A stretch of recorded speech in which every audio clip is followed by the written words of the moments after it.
Okay. Okay. Okay. Hopefully, please let this go well. Um. Okay. Let's start this properly. Welcome to the New Year's special of the Spur of the Moment podcast. I am your host, as always, Justin Spurr, and joined with me currently and always is my co-host, the incomparable Jordan. What's up, Jordan? Howdy, howdy. Happy New Year's, everyone. So today we're gonna be chatting. We're gonna talk what scarce news items I could find because it's the holidays and nobody's making anything. They're all on break, except for us apparently. And then New Year's book reports, including movies we've seen. I think last week I said it was your favorite movie of the year, but it's all nebulous. So it changed. So it's just movies we've seen, and then movies we did not see. And mine has a theme. Jordan says his does not have a theme, and we will get to that later. So to begin with, Jordan, we're gonna talk some what if. I think, Yeah. and so to start with, I guess the writer, and I did notice this. You remember the episode, the what if Peggy Carter did second Captain America? Yes. Yeah. You know how Wasp was there, but there was no. They didn't really explain how she was there or why she was there. She was just there. Yeah. Apparently, one of the writers has come out and explained that. Hold on, I'm just gonna read it. Since Captain I mean, I Carter, a woman, ended World War II, the feminist movement occurred immediately after the war that had a ripple effect across society. Since Peggy Carter wasn't around to found Shield, the responsibility fell to Hank and Janet and Bucky, which is why he's the Secretary of State. And ah. then that's why she became. And I'm just kind of like, would have been nice if maybe you explained this in the show. You know, I mean, yeah, yeah. Again, we've said this before. It's cursed by the runtime. yeah, it's If it's it had a how. longer, if it had a longer runtime, then they could have had like a very like brief 15-minute monologue where the watcher goes on about exactly what you just read, A but brief read 15-minute monologue. You mean 15-second monologue? whatever, however long it takes, like kind of showing the ripple effect as as the watcher is monologuing over top of it, saying because this happened and showing it, and it's Yeah. like then this happened and then this happened. I say 15 minutes because we had discussed a 45-minute Yeah, runtime. it needs to be 45 minutes long. It does. It Uh, needs to be at least 45 minutes long. Arete says Happy New Year's, fellas. Happy New Year. Happy New Year, sir. A very merry 2024 to you and you Indeed. and you. And you, and you, and you, and to all of us, success and growth in the future. Fingers crossed. Fingers crossed. Um, What if? what if, yes. Um, what if is underserved by the fact that the episodes are too short. Like never in any of those Marvel shows was like those episodes need to be longer, except for What If. It was like, yeah, it does these stories a disservice, unless Yeah, it's well, gonna be a tight one that doesn't require explanation. yeah, well, that's just it. It is because the idea is what if you need to allocate a certain amount of time to kind of like being like, this is what makes this universe different. And in some cases, it's going to be a small thing where you kind of have to go into the finer details of like, this moment is where we branch off. Or if it's like one where things are just like so different that you don't need, those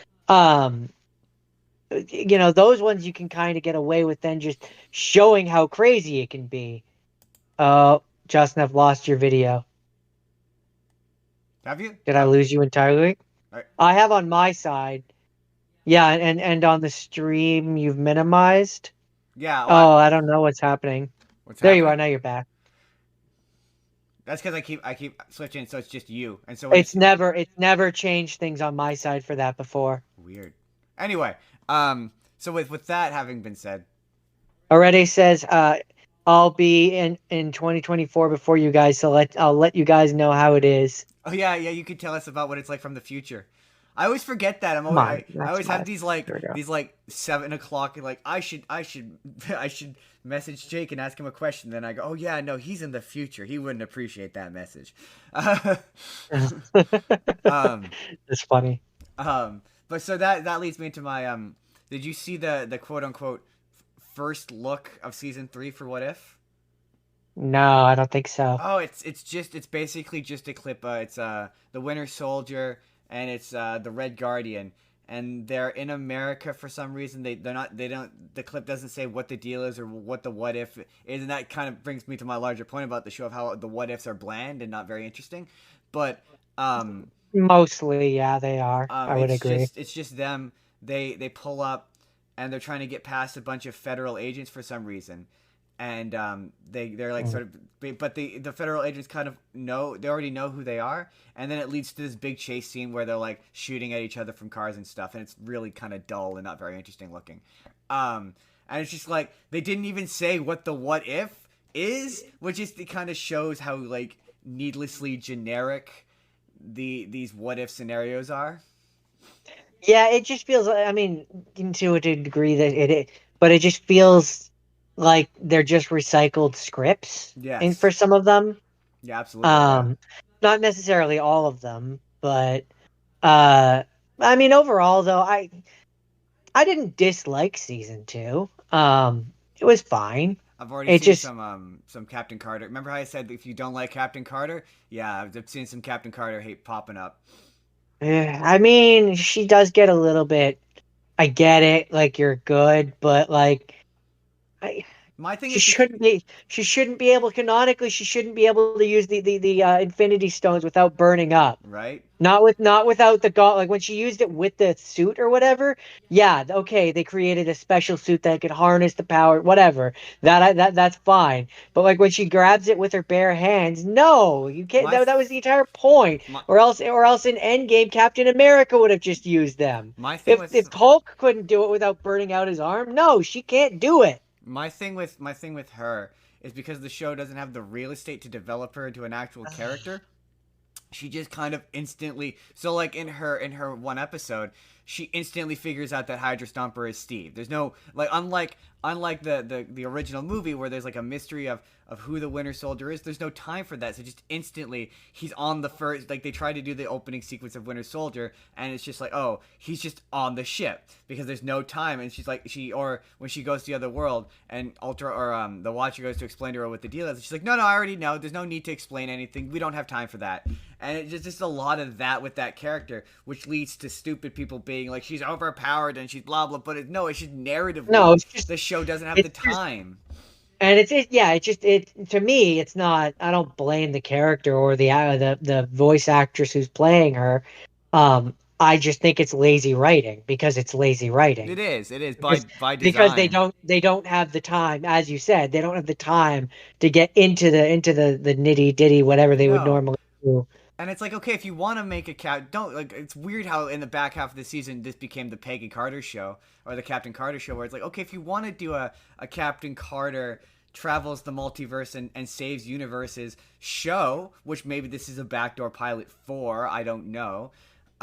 Then do that, but don't co-opt the what if show into that. But also like Yeah, do I would agree. interesting ideas. Like I like the 1606, 1601 or whatever episode because at least in my opinion, it's the best episode of the show because at least they like put forth the effort to do something creative with the characters for once. Yeah, Where it's yeah. like, oh yeah, Like it's there's so many different ways, there's different things. And I mean part of the issue is like I'm sure there's for some of the ideas they would like to do, I'm sure there's like licensing area issues or whatever where like for example, I'm sure they would love to do what if Venom was in the Spider-Man No Way Home and fought against Spider-Man and like the symbiote and like dive into really weird offset stories about that, but Sony makes things hard to work with Spider-Man, for example, I'm sure. probably yeah. Um, or at least those specific versions of the characters. Because yeah, like I mean, you have if it's what if and you're allowed to do whatever you want, you could then have it branch over into like what if some of these MCU characters started interacting with like the Cross the Spider-Verse Well, characters, for I example. saw a list of those leaked what if episode possibilities they were thinking of, and all of them were 1,000 times more interesting than what they did in this season. Every single one was better. Like they had one where it was like, yeah, the one we talked about. What if the other half got snapped? Or one was what if Wanda grew up watching musicals instead? And I'm like, that's awesome. Like that's way more interesting than Happy Hogan Saves Christmas, which I liked. Don't get me wrong, but like conceptually, the idea is interesting. And it's like a lot of these ones Um, are like they have boring ideas that the execution elevates them. Like Happy Hogan Saves Christmas is terrible on paper. I don't care what anybody says, but the episode no, elevates it it. was. Um, there was there a while back I saw a Reddit post which had a bunch of more like exact it was exactly the kind of thing that we were talking about where it's like what more interesting what if stories, and there was one that I saw there which I was like, that would be interesting to see, was what if Wanda Maximoff was the Sorcerer Supreme, Yeah, yeah, that's actually interesting. right? The repercussions of that. Or what if another one was what if Peter Petrikov was fast enough, Oh yeah, I oh guess, yeah, that's like to good. save the day or whatever. I think it's because, and it just sort of seems like they're really insistent on well, they are and they aren't, and this is a thing. This is going to be a thing.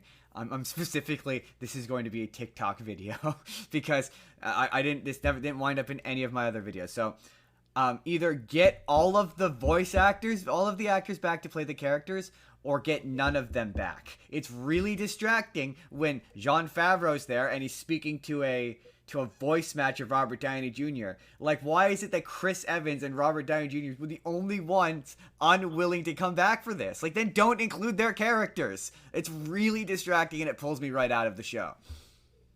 That's fair. I definitely understand what you're saying. It doesn't really bother me so much, but I can see how it would. It's just like it's like it hits your ear and you're like it's just not right. You know what I mean? I think it would almost be better if instead of trying to get a voice match, make those particular characters just sound like entirely different and make that the point. Yeah, I mean, I've already argued the point that you don't look the same across the multiverse. So Yeah, like like just make it make it so they where sound it's like different. it's a or I was gonna say make it where it's a Tony Stark who looks different. Yeah. Don't explain why he looks different. Don't acknowledge that he looks different. Just have him look different, and then you can have him have a different voice. Exactly. Yeah, like It's a multiverse. He's I just think that's part of what that's the Andrew Garfield version. exactly. That's part of what holds I think this show back is they're really insistent on like matching the likeness and being like, well, what would my version? But then they none of them do. Like in the one with Hela, it's like, oh, Hela quips now, and so does Wenwu. They do quips now, even though that's not what their characters were like. So it's like there's Mhm. no, it doesn't even, the characterizations are so bizarre that half the time you're like, is that them?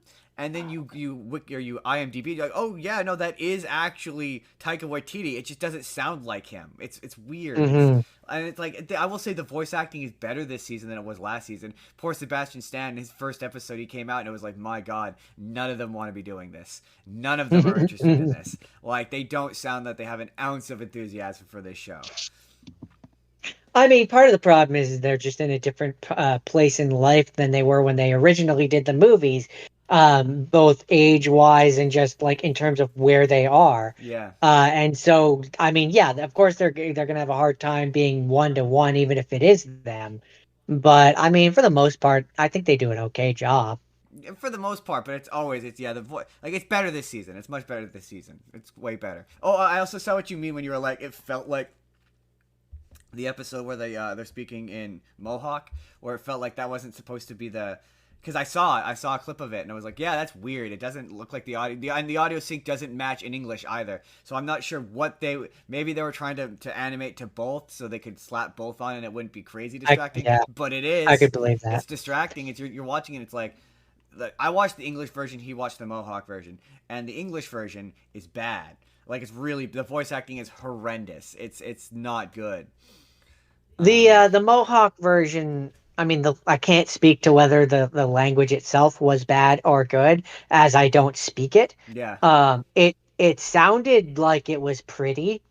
I just am not a big subtitle reader, and so for me, it's distracting to have to try and read and watch at the same time. yeah, Um, which is why I just generally kind of don't love subtitled. I'm a dub man.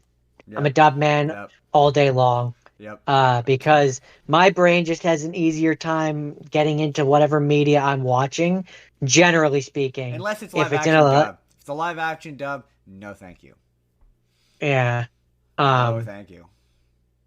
uh, very rare specific ones will I go watch a thing when it's in subtitles. Godzilla minus one was one of them, and it was a Yeah, fantastic movie, yeah. which should speak to the quality of that movie for those who haven't watched it. Yeah, exactly. Yeah. I mean, for me, my Japanese, if it's in live action, it's got to be in Japanese. It can't be. I can do dubbed, and even then, I'm hitting this point where even dubbed animation, I'm having a hard time. If it's new, I'm having a hard time. The acting is always stilted in English. But if it's like old, like a thing I grew up with, then no, it's always gonna be in English, like a Dragon Ball Z or a Pokemon. So okay, moving on. Um, Apparently there was and I didn't know about this, but apparently there was gonna be GTA 5 story DLC at one point, and Really? they it got canceled because of creative differences, and I'm just curious, and because of the success of GTA Online, so it makes me wonder who would it have officially like said would officially, because I know that they've more or less said that it's option C, I think the one where they both live is the canon ending. But do you think that they would have canonized an ending officially I had that mean, they come would have out? had to if it was continuing the story, unless it was a prequel thing about like them doing their robberies back before, like That at the would be beginning of fun. the game. That would be fun. That's the only way that you couldn't have it be a sequel in my mind. Yeah. Unless they do like a Liberty Cities, like it's a different character you're playing as and it's taking place at the same time as the main story. Like you're playing as Lamar, for example, Oh yeah, Franklin's yeah, yeah, friend. yeah, yeah, yeah. Like the yeah, like they did with GTA Like the 4. Fat Tony. Yeah, like the Yeah, Fat Tony Liberty City one. yeah, or the one where you're the where you're like the bike gang or whatever. Yeah, the bike Yeah, yeah, gang dude as well. Yeah, yeah, yeah. yeah, yeah, And it's like it's a story which is taking place at the same time as the main story. yeah. That then maybe you could, but otherwise to me, if you're gonna bring back one of the original characters to be the one that you play as, it has to take place after, You would or else think, it kind right? of just doesn't make sense to me. Right. I always, I mean, it's funny because I think we talked about the interview or this interview they did where I swear I've never been able to re-find it, but I swear I saw it where they talked about how they did stuff for number six. And no, well, there was one I saw where they were like, they said that the canon ending is the one where Trevor dies. And I'm wondering if that's because their characters are coming back and Trevor's is not because he hates GTA 5. So, um, I personally, I mean, I picked the ending obviously where all three of them live, but in my brain, Trevor can't go on because he just what do you do with Oh, that he's character? insane. Yeah, you have Like, to. what do you do with them? Yeah, exactly. I mean, although it would be fun to have the next one have a Trevor variant. I think you kind of always need a Trevor in there somewhere. Someone to sow a little chaos. I think the girl is gonna be that position I don't know. Yeah, based I on don't the know. trailers. I'm excited for GTA 6 though. It's one of those like Oh, I'm glad I have a definitely. PS5 to play this. Right? Definitely looking forward to um, that. When did that come out? oh, I don't know. This is 2025, I think. Like 20. Okay, okay. Still a while off then. Yeah, still a while. So, Jordan, I'm sure you're wondering because Daisy Ridley is set to come back to Star Wars. It's Star Wars news time, Jordan. I'm sure you're wondering because Daisy Ridley's coming back and also Finn, whose actual name is completely escaping me at the moment. He's also apparently coming back. But are you probably wondering, Jordan, is Kylo Ren coming back? Doesn't he die at the end of the last That's what one? you're probably wondering. Are they going to find a way to bring him back? And Adam Driver, is he going to come back? He is, isn't he? He's not. No, he shot that down. He's not coming back. Okay, so he died. Yeah, I know he died. He's not. I didn't actually read the article. I just read the headline. But apparently, yeah, he's not. He doesn't have an interest in coming back because those movies suck. Yeah, I don't Um, mind Ray and Finn, apparently um, he's per se, per se. Now apparently per se. he's talked about what the original intent for that character was going to be. Apparently he was going to mirror Darth Vader. So instead of becoming good at the end, he was supposed to become major evil, and then he would die at the end of it. Who, Finn? No, Kylo Ren. Oh, oh, okay. Which So I mean, he would have just become Darth Sidious. or something, yeah. Which kind of makes sense because his arc otherwise doesn't make any sense because he's like, I want to be big time emperor, and then he gets to the third way, he's like, no, I don't. I don't actually want to be big time emperor. I want to do a big twist where I turn into a good guy, but it's not really a twist. I mean, those movies are not very good. They're not very good movies. I like the first one. It sets up some promise. It's just A New Hope, but I like A New Hope, so I didn't mind that. But the other two kind of drop the ball. A little bit, yeah, She yeah. she's not a she's not a Skywalker. I'm sorry. In I in in my in my head canon of the script of the film, she fell to darkness and realized she was a Palpatine and murdered mean, everyone. in my ideal version, We had an ideal I mean, version of these. she kills Luke Skywalker in our version. Right. The big twist of our movie that doesn't exist in our version of because we did an entire rewrite that was a podcast pilot that nobody listened to and disappeared off the internet. But in it, Which is disappointing. which is disappointing. But in it, Maybe one day we'll have to sit down and we'll have to redo it all over I mean, again. maybe we could do it as an If episode, if a you the special. audience if you the audience shows an interest in it, maybe we'll do it. Yeah, yeah. Maybe, hey, maybe we'll do a special episode of this, and we'll attempt to reassemble it based on what we remember of it. But the big thing of it was that Luke Skywalker in the second, because we rewrote the whole trilogy from start to finish, and the big twist was in the second, or in our version of Episode 8. It would be revealed that basically Luke Skywalker was the Emperor and he was the bad guy and he fell to the darkness and he was a big time Sith now.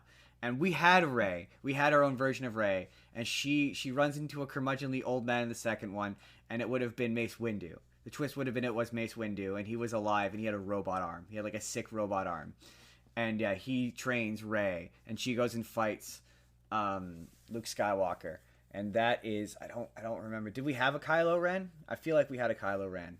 I feel like we did. It might have been Kylo Ren.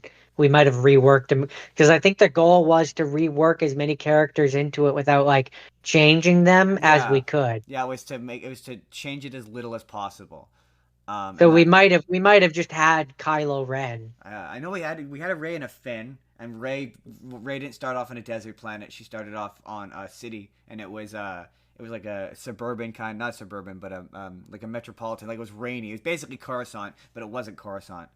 And she was a street orphan, a little scrappy, and yeah, I don't remember. I don't. Yeah, yeah. Maybe one day We'll we have will to we'll have to sit down, watch the actual three movies, and then try and actually do remember. this again. Or maybe one day I'll be able to actually recover the actual audio off of one of the That'd be sets. nice because there's a lot of details that I don't remember. Yeah, it was good though. It was really good. I remember one person listened to it, and they said it was we actually had some good ideas. Um, I definitely remember Luke being the one who falls to the dark, yeah, and he was. I definitely remember us having a version of Windu who comes back. Because I'm sorry, man has his hands chopped off and doesn't survive, but Darth Maul gets chopped in half and manages to come back from the brink Yeah, of death. yes, You're telling me it's not realistic that also Darth Vader, yeah, and you're telling me that it's not realistic that Mace Windu would have had his hands yeah. like metal hands and survived. I had seen someone who Force had could have helped him. Force um could have helped him survive that fall from up there. I had seen someone who had at the time who had said that it's not that unbelievable that characters live through Star Wars, and it kind of changed my perspective on things. Where I'm like, yeah, you know what, that's fair enough. Yeah, Mace Windu, because it was like at the time they were talking, they constantly talk about bringing Mace Windu back because Samuel L. Jackson wants that character to come back. And yeah, at the time I'm being like, yeah, who's to say he didn't survive? All right, fine. He's now Luke Skywalker in that movie. And I remember we were really proud of Luke Skywalker being the bad guy. It's a shame I can't justify it as well as I could back then, but I just remember that was the big It was the twist. idea. The idea was basically that he had tried to set up the Jedi Temple, and over the years he had become more and more aware that the Jedi were like a No, failed institution. I don't think that was alright. That feels like we're co-opting the Last Jedi. I think our idea was smarter than that. I just don't. I remember it was really clever. We had come together on something that was like really clever. That we're like, oh, nobody's thought I of just this. That was the big thing. Yeah, Is it nobody had was thought of it. believable was the Yeah, thing. we cracked it. I remember being really proud of how we had cracked it. We were like, yeah, we have written an infinitely better trilogy, and we completely Uh, cracked it. And because I everybody, wish we could everything. recover. Oh yeah, I one wish we day, could recover that one day. file. And maybe we'll try attempt it. Yeah, if there's enough interest, maybe we will attempt to recreate it. But I don't think it's gonna be as good. It Um, was one of those moments where it was like lightning was in the bottle and we got we it did an down. even better version the first time that we didn't record, and then we tried to record it, and it wasn't as good as the first version. It was missing details from that first version. It was like, oh, I wish, yeah, I to this day, I wish. There's certain times I'm like, oh man, I wish we had recorded that. It would have been good content. Moving on though, moving on. George, you're probably asking yourself right now in this moment. You're like, Justin, what are Obama's favorite movies of 2023? Rest assured, George, we know because he told us. We know what I mean, Obama's I, I wasn't wondering that, but now you've piqued my interest and I kind of right, want to right. know. It was the same thing for me. I'm like, I didn't want to know, and then I like scrolled past it, and then I went, I kind of want to know. Kind of. So okay, these are his favorite movies. I guarantee you've heard of none of these. Okay, number one is The Holdovers.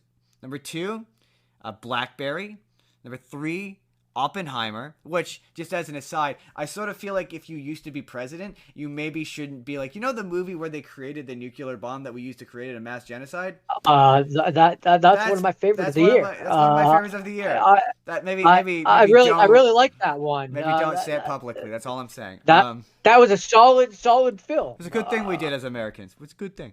And then American Fiction, Anatomy of a Fall, Monster, Past Lives, Air. Which, by the way, Air and Blackberry are those movies they made where they were like, what if we did biopics, but they were about the thing instead of a person. So there was they did Tetris, which apparently was bad. They did Air, which was about Michael Jordan's shoe, which was also apparently bad. And Blackberry is about The Blackberry. the BlackBerry phone, yeah.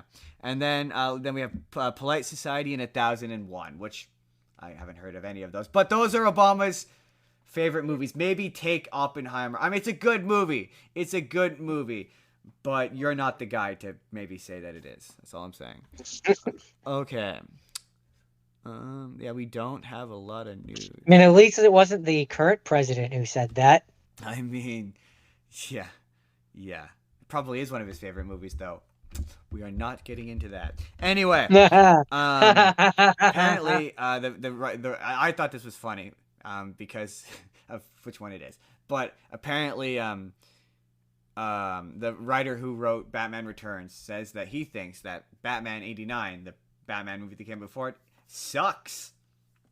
And apparently, the original version of Batman Returns used to be darker and more anti-Batman. Like, it made fun of the commercialism of the last movie.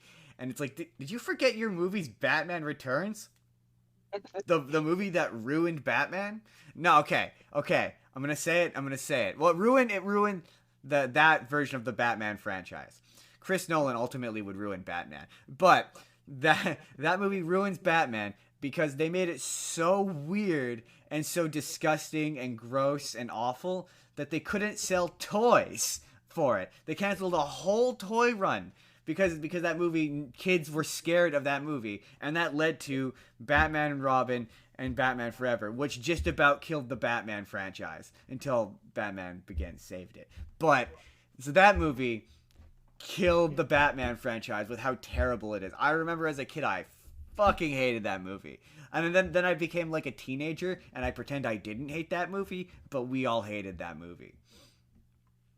I don't really have big memories. Wait, that you're talking about the old ones, Yeah, the right? one with Penguin. Yeah, no, not a lot of memory. Maybe I'll have to go back and rewatch those ones. Oh, not a bad idea. Cause we watched them. I remember I watched them anyway. I had family. I remember having the Sega Genesis game. I remember how to do this. We know people who had it on VHS. Mm, mhm, And I remember it was mhm. on their shelf, and it was just the floating heads of Batman, Catwoman, and Penguin, and it was terrifying and awful and upsetting. And Penguin in that movie is awful. He still upsets me. He's the reason why I tried for TikTok. I was gonna do a TikTok series about Batman movies that I still might do. and I couldn't. I started to watch the Tim Burton Batman movie, and I just started to remember how I was gonna have to watch Batman Returns for it, and I instantly canceled it. Like, I hate that movie. It's so unpleasant. It's everything I hate about the Chris Nolan stuff. It's just, it's just dark and gross. And it's like, yeah, Batman can be dark and gross, but there's also levity. Like, it's not just dark and gross. There's a good, like, obviously the best version of Batman is the animated series Batman. We all agree on that. But Yes, yes, we do. that show found that balance of being dark and kind of upsetting, but also there's levity in it, not just from the Joker, Yeah, but from other characters as well, right? yeah. Um, and just the best version of DC is that animated is the animated universe it eventually spawned. Like that still is the best version of DC because they understood like yeah, you can have your dark moments, but you also need levity because it's a superhero thing and superheroes are supposed to be fun.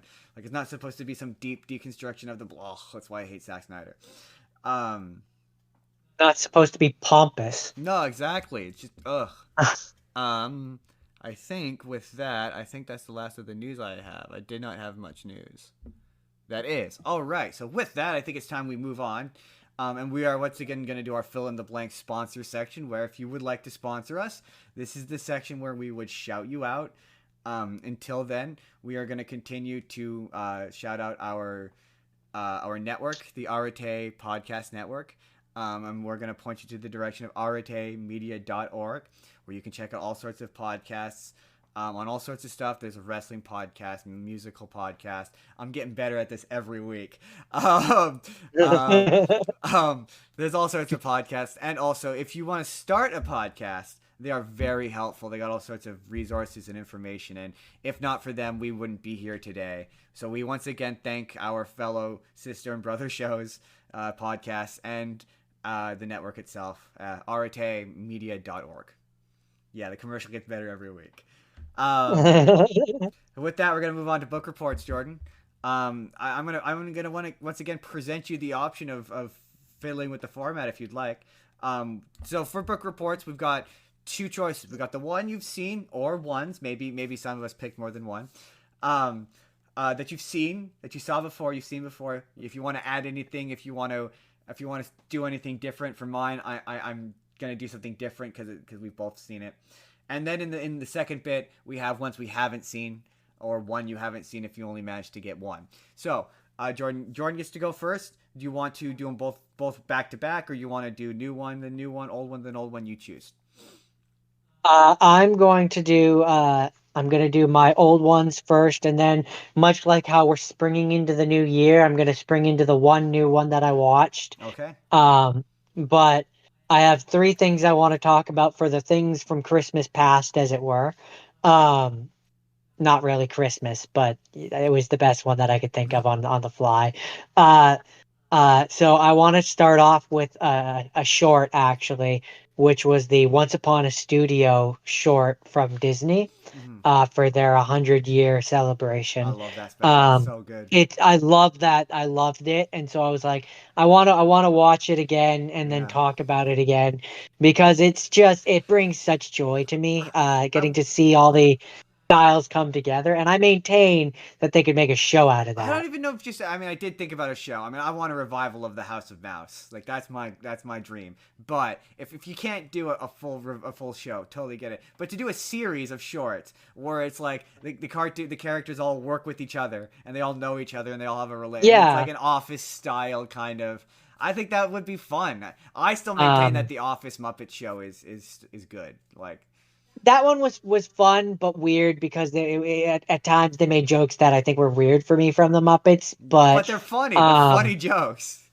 one thing watching the Once Upon a Studio short did make me think of though that, and because I've been watching the Percy Jackson show that they're making currently on Disney Plus, is I would love to see them do a series based on the and uh sorry, words. I would love to see them do a series, like a show series based on the Kingdom Keepers books. Oh yeah, yeah, yeah, Um, yeah. I think that would work really well for like a Disney Plus television What's show. weird is they keep announcing projects that like sound like someone saw the premise of that and then went, I can do it better. Like there was one that John Favreau was gonna make that was basically more or less in its description was Night at the Museum, but it's at Disneyland. And it sort of took that idea that the characters of the park are maybe alive actually, and kind of stole it. Um, but I love that book series. For those who Yeah. haven't read it, there's a good number of them. It'll keep you busy for a while on Audible. I mean, definitely a streaming show at the very. They're not long Well, books, and you can easily knock out a couple seasons out of it before it that's starts to what get really I dense. there's like 8 books or something like that, and yeah, you could absolutely make a book a season Yeah, essentially. especially Um, with the first one where it's like they start off and they're basically influencers.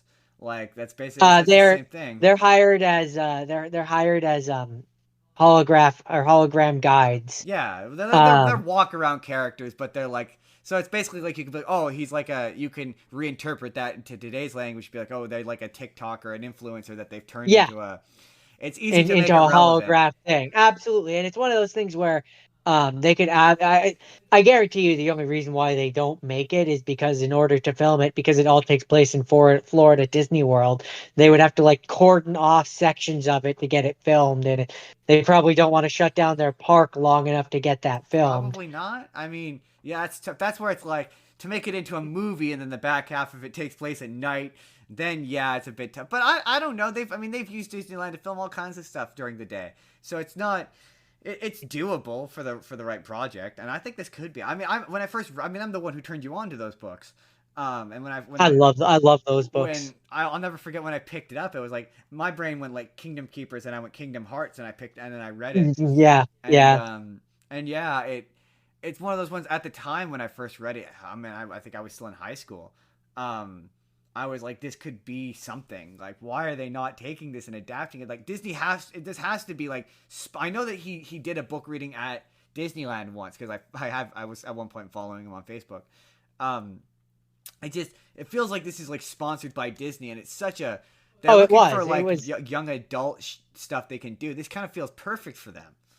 If you go onto his webpage and stuff, he has a frequently asked questions. And no, Disney absolutely hired him to make this book series. They Yeah, have the proprietary rights to it. They absolutely could take it and and, make it into and a live action it's show. not Disney. It can't be budget prohibitive, and those books are popular. Like I think there's like 10 of them. Like there's a lot, and No, then there's a lot of them. I know that he did like I think like the original series is in it like 7 books, and then he And then he rebooted it, came and back and he came back and he did a continuation of it where it was like 3 more books or something like that, which then wraps it up and finishes it up. yeah, They go back in time and stuff. But didn't he eventually do a reboot? Like where he rebooted the whole thing? He did a reboot series. I think he has now since done a continuation of the series where it's now their children. Oh, okay, because I thought it was like he came back and he basically redid. Because again, I follow him. I loosely follow him, so it's like I seem to recall him announcing a book where it was like, it's the first story, but it's like it's different but the same. Oh, maybe. Last I heard was there was the ones about the kids, but Interesting. I maybe he since rebooted it. I'd have to go Interesting. and look that up. So what's your second thing? Um, my second thing was I rewatched the movie Elemental, which good movie, good solid I like that movie. children's movie. It was one where and this was what I wanted to quickly touch on where I think the advertisements for it did a disservice because they paint it as one kind of movie Absolutely, it does. when it's really like yes, that stuff is in there, but that's not the point and that's not really the thing that I would have sold it on. Yeah, exactly. I Um felt the same way. I was like, oh, this is so much better than the advertise. The advertisements just kind of made it look like, eh. But it's funny because it's a sort of a test case, and it's probably why we talked about this in a previous week. They're putting all those Pixar movies that Disney tried to kill Pixar with. Um, they're putting them back into theaters because they discovered with this one, if you just leave it in theaters, like it's no longer about the opening weekend anymore. Like it's no longer no. about these things make $1 billion in one weekend and then you coast off of that. Now it's like no, you have to leave them in there, allow them to gestate a little bit, and then allow them to like then they eventually will make money, which is what this did. This made a ton of money because they just let it sit in theaters and people word got out that oh it's not as bad as the trailers make it look.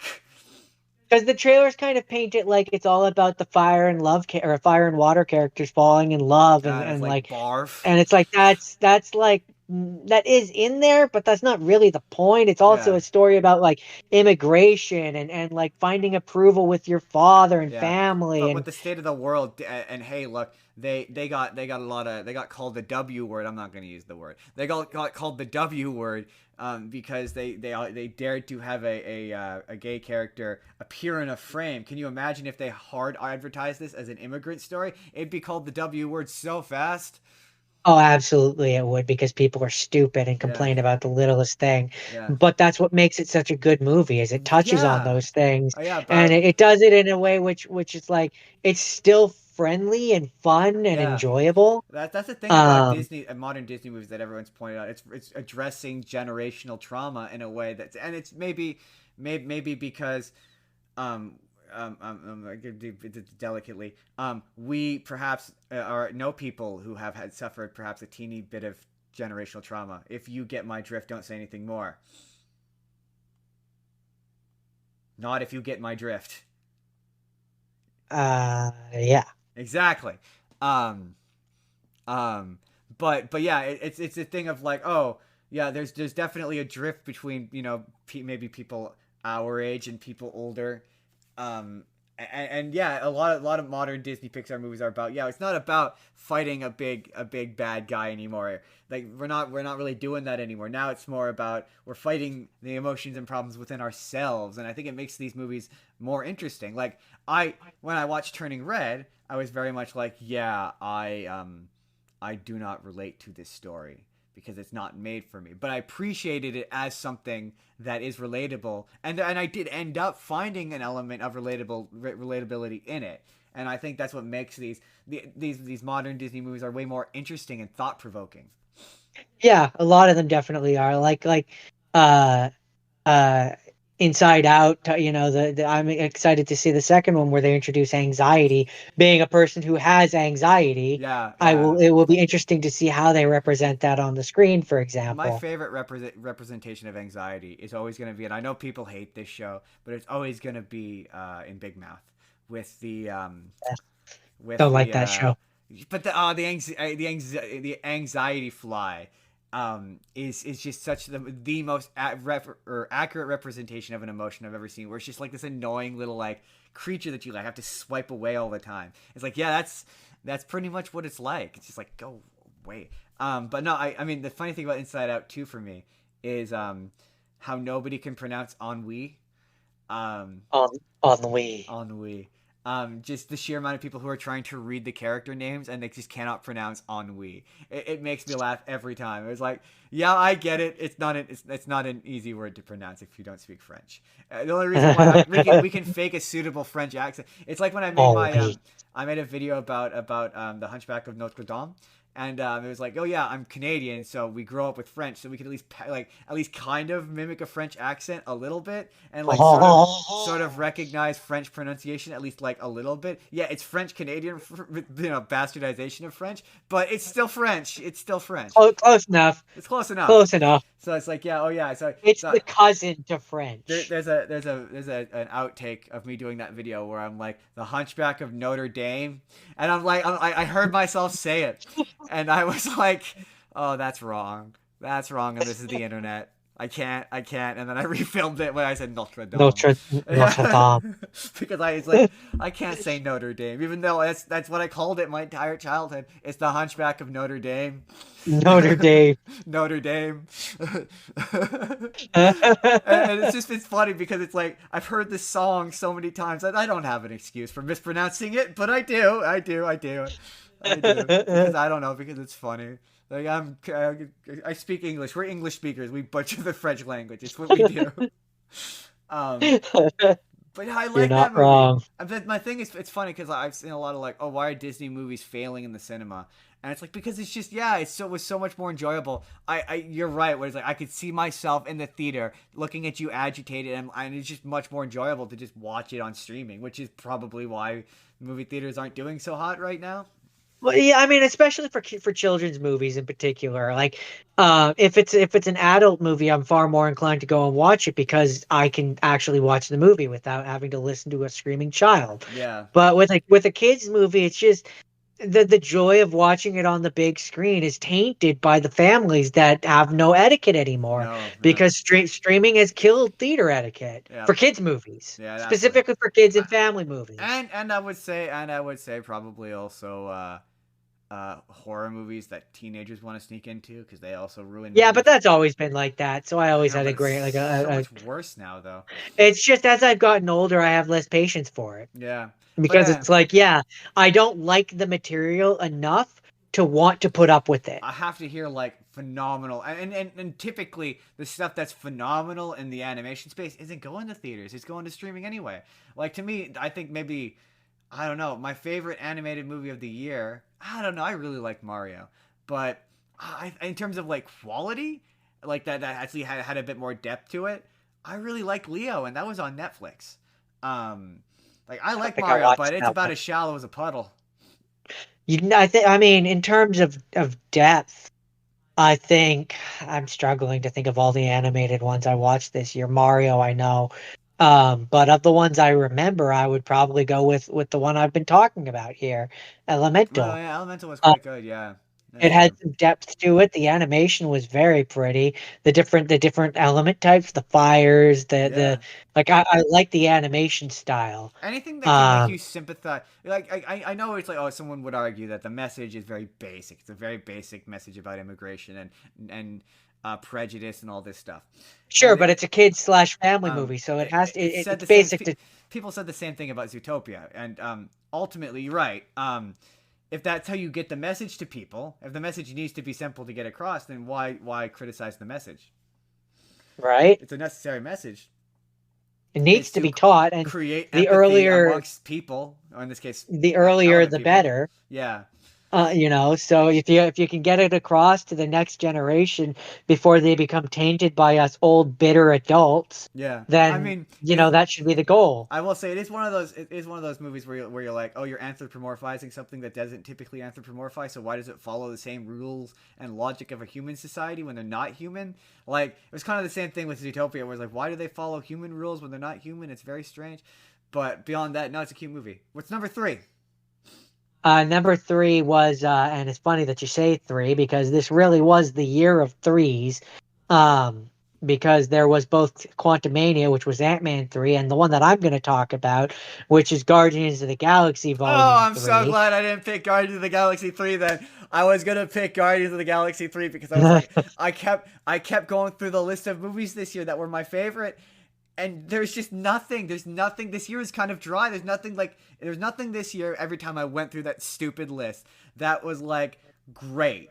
Everything was Yeah, good. It was like, oh yeah, I liked Mario, but it isn't great. Or I liked Creed 3, but it wasn't great. But it was like, yeah, Guardians of the Galaxy 3 was genuinely great. Like it was really really good. It makes you feel so much sympathy for a 3D raccoon. right? Like I felt genuinely sad for Rocket in this because his story, and it kind of makes you go like, oh, that's why he keeps everyone at an arm's length, and it does it really, really well. Also, there's the whole Peter Quill wrestling with the fact that the girl woman Gamora that he fell in love with is now replaced with one Yeah. that is like almost nothing like her, and he has to like emotionally wrestle with this. Um um the finality of like the a good number of the original Guardians, their story's kind of done, and I they're mean, like they're kind of. I mean, Chris Pratt's coming back. There's no way he's not. He makes too I much mean money doing these movies. they said at the end of the credits that he was coming back, Yeah, so we know that exactly. he's coming My back. thing with But this i'm one, i'm more mean I'm more mean like Mantis goes off to yeah. kind of find herself. um uh the dumb one has a family kind of with these little girls. What's his name? Drax. Yeah. And so he kind of feels like I he's mean, he's done with not his coming back. Dave Bautista is no not coming his back. his battle is done, so his story's done. Um, It really is a question what's of your which one, how many of these characters are coming. Wow, I mean, it used to be how many of now who knows? It's nebulous with Jonathan Majors, but it used to be a question of okay, which ones are coming back to do a Secret Wars? Like none of them are coming back for another full movie, but all of them may come back to stand in front of a green screen for $5 million to do a Secret Wars. You pay him enough, yeah, That's like yeah, at the definitely.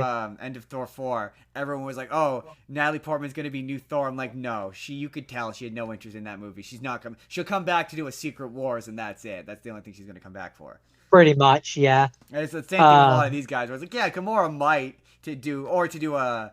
I mean, oh, so there was a I couple could of them who see, have come back for I What could see If. Gamora coming back to do like a Ravagers show. Yeah, oh yeah. I mean, this show is riddled with like they're setting up for spin-offs, and it gets really it gets really like, oh yeah, they're setting up for spin-offs in the third act, and it kind of loses that sentimentality that makes his Guardians movies better than most of the MCU. The one thing I will say about this movie, and this was the same in the Christmas special because I think that's where he first showed up. I don't like how Groot looks. I'm not a lover of it. No, it looks too I much like think a. I understand why it is the way it is.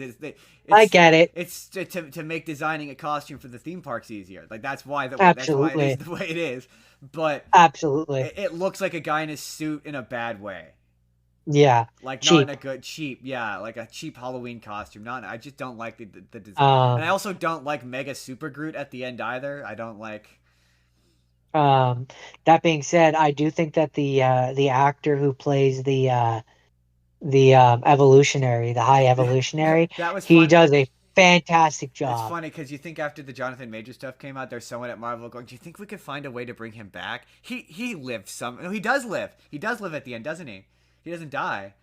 I believe he dies. No, I think there's a deleted scene where you see someone taking him off in handcuffs. But the thing is that's a deleted scene. Ah, it's Marvel. There's no such You thing. you you Deleted have to scenes. no, but Deleted until scenes still until happen. until he actually comes back, I it no, But yeah, that's not there's a room where they're discussing ways to bring him back. There's no way they're not. probably because yeah, I could see him replacing Jonathan Majors, There'll but be a universe where he's Kang. Like, oh, he looks like the High Evolutionary. Ooh, he's spooky. Like, yeah, I'm sure they'll do something like that. um no, yeah, they'll introduce it in the next season of What If. It'll be What If the Grand Evolutionary got Rocket at the end of volume 3, Yeah, yeah. and it'll be he became Kang. And I think That's what happens. I also enjoy. I mean, obviously, I enjoy the High Evolutionary and Counter Earth because I grew up watching Ultimate Spider or Unlimited Spider-Man Unlimited, and he's the main bad guy in that series. Yeah, Yeah. yeah. So that was an When I heard he interesting was gonna be thing the to bad, I be was like, like, "Hey, it's an obscure Marvel character I actually know." It was very funny when I know him. I when I learned he was an actual comic book character. I was like, "Oh, I just thought he was invented for that show. I didn't realize that he was a an Same. actual like deal." And apparently, it's quite a big deal. But I kind So of wish though with that one, in retrospect, I mean Thor 4. I still wish they were in Thor 4 more. Like they're so suited for that his style of writing. Where it was like if you wanted to do something silly and goofy and be Taika Waititi, then keep the Guardians and do like a silly goofy Guardian road trip movie that's like they have to find Gamora, and then at the end of it, that way you don't have to include Gamora, and then at the end of it, they find Gamora, and she's with the Ravagers now, and then that leads into the third one, and then you can do sentimentality, and then really. Welcome to part 2, everybody. My computer's a piece of crap, and until this thing starts funding itself, we can't afford a new one. So, occasionally these get split up into multiple parts on YouTube because that's just the way the cookie crumbles. If you're listening to it on Spotify or any of your other podcast places, you hear it in one part, but you hear me explaining this to the people who have to watch it in multiple parts. So, we were talking about Third Guardians of the Galaxy. Now, when I came out here and saw you watching Third Ant-Man, I thought for sure you were going to say Third Ant-Man. that was a possibility. It was really going to come down to which I felt I would have more to talk about, and I landed on Guardians of the Galaxy Really, because I think it's a better movie. you didn't have a yeah, but you would think it being a worse movie would give you more to talk about. Like my picks, I have a lot to talk about because it's a bad movie. Um, It being a bad movie and me watching it home made me not pay attention as much. Fair. Okay, here's the question though, because we walked away from that being like it's fine, it's okay. Did your mind change on that For the Ant-Man. for Third Ant Man? Yeah, Um, we said it had a bad ending, but it was otherwise fine. I still think they should have been trapped in the quantum realm. I think that him getting out is weird. Yeah, it is weird. Yeah. I don't think that works. So based on that, I would say yeah, the ending is not great because the pacing is like it feels like it was rewritten, and it And it was, was, yeah, it was rewritten, and it feels but that way, and it felt but like it that way at the feels like time. it does.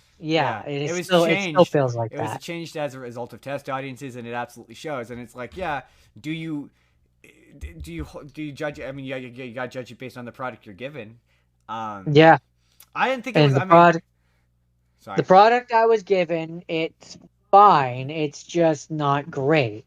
exactly, yeah, and it's just like Ant Man wasn't the space. That's why when it's funny because when people are like, oh, um, when they were like, oh, Ant Man might be in fourth Spider Man. I'm okay with that if you shrink it down. If you do say something on the scale of Ant Man 1 with Spider Man, I want that because I want them to scale down Spider Man. But if it's like no, Ant Man stays at Ant Man 3 and it's outrageous and it's huge again, no, get that shit down to what it's supposed to be, a small little filler movie that tied you over until the next Avengers comes out. Like that's the purpose of the first two Ant-Mans, and it was fine as that. It didn't need to be anything more than that. Absolutely. I definitely agree with that. Um, I think that the third Ant-Man tried to do too much. It was a weird place to try and introduce Kang. Exactly. Yeah. It was like this is not. They did enough. You did enough teasing him in Loki. You didn't need a big "Here I am" movie for that character because Not for that movie, not for Ant-Man. That's a weird place to do it. yeah, like what they should have done. I mean, a better. I mean, if you want to do the he goes to the quantum realm, they get stuck there movie. Okay, fine, whatever. Make Bill Murray the bad guy, or one of the quantum people, Bill Murray, because he's kind of a bad guy in that movie anyway. And then have it where it's like Kang is just a guy. He's helping them the whole movie, and like you're trying to stop them. Maybe I don't know. Maybe Bill Murray has Kang's chair or something, or a piece of his technology, and like they have to get it from Bill Murray, and you have the big fight at the end, and then you can have the ants beat Bill Murray, and then Kang like picks up the helmet or something and he puts it on and he's like, oh, I'm actually the bad guy. Boots Ant-Man away and walks through a portal and then disappears. Boom, I he's mean, there the whole movie. They could talk about how he's such a big deal, but then you don't know that he's Kang until the end, and then that's a bit more subtle and like less like this isn't the movie for this. especially because you could easily have had it be where it's like Bill Murray found the guy who becomes MODOK, Yeah, and is like, yeah, no, he was dying, and I turned him into this, and have it be where you think he's the one that made the dude into MODOK, because MODOK is the secondary villain in that movie. yeah. So you could lean on him more and have it be where Kang is pretending to be like, oh, that's horrifying and stuff with them and helping, yeah, and then do what you said I for the do rest I of do it. like the idea of yeah have it where Bill Murray saved him and turned him into MODOK, and then he works for Bill Murray. I like that. Yeah, that's Yeah. infinitely better. Yeah, I mean we've written 1,000 better endings for that movie. I mean because it was I mean on the I way mean, home you and me we were like yeah this is bad like it just doesn't make sense and it feels rewritten. yeah. That's my biggest issue. I Is can't like, stand when you can see an earlier version of a script in a movie. It's really distracting. yeah, It's like, oh, this is it clearly just three takes or me four out of scripts it. that have been cobbled together. Hey, it's we're hitting that level of like knowing. I mean, I certainly am, and then you by extension, um, are getting to that level of knowing how the sausage is made. So you notice like stuff like that in Yeah, movies, yeah, to and a degree. it can make you appreciate a movie more when you go like, oh yeah, I don't take for granted how this was done. But it also can pull you out when you're like, yeah, this is clearly like version 4 of the script, and you can see this part. That yeah, um, I mean, only if it's done really poorly. yeah. So, okay, moving trucking right along here. You want to do your new thing? Yeah, I'll do my new thing New thing. first. What is your new thing? So, moving into the realm of things that have not been seen before by either of us, I watched The Knights of the Zodiac. Okay, so I have questions Uh, immediately. Um, um, I will do my best. this is an American movie. As I understand it, yes. Yeah, and it's got an American cast. It's not like it's like you watched a Japanese one and it was dubbed. No, no, this was This was definitely like it a had. Hollywood movie. I mean, I assume it was in Why? made in. That's it's so I know that it had Toei's name on it. yeah, because Um, they do the anime it's based on. So the anime it's but I based mean on. it's definitely like an American. What's weird? So okay, I have immediate thoughts about it. Yeah. Which will maybe will Well, I'll I'll tell let you you. ask.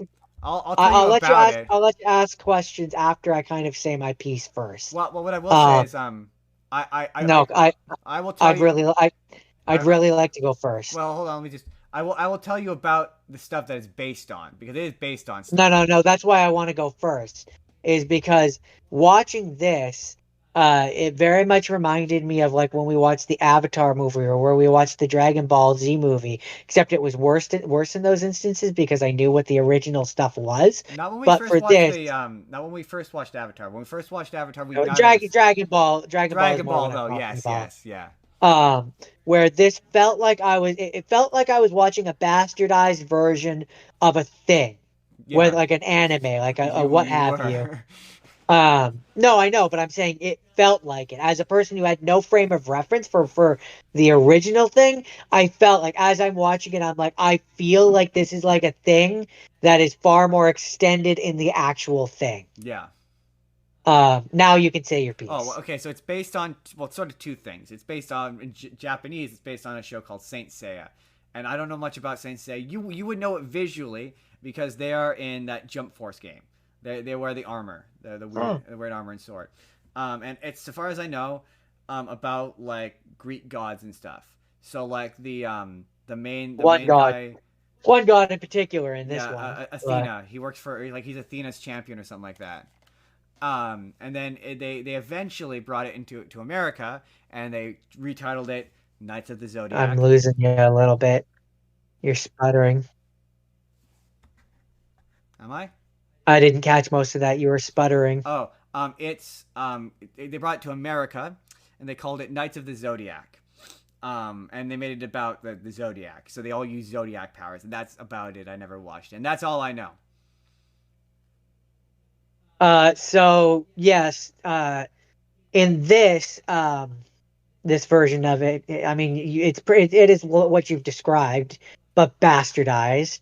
Um, so you have your main character who is basically Goku, who, when he was a kid, the bad guys show up and take his sister away, and now he's an orphan, and he grows up, and he's in this fighting ring.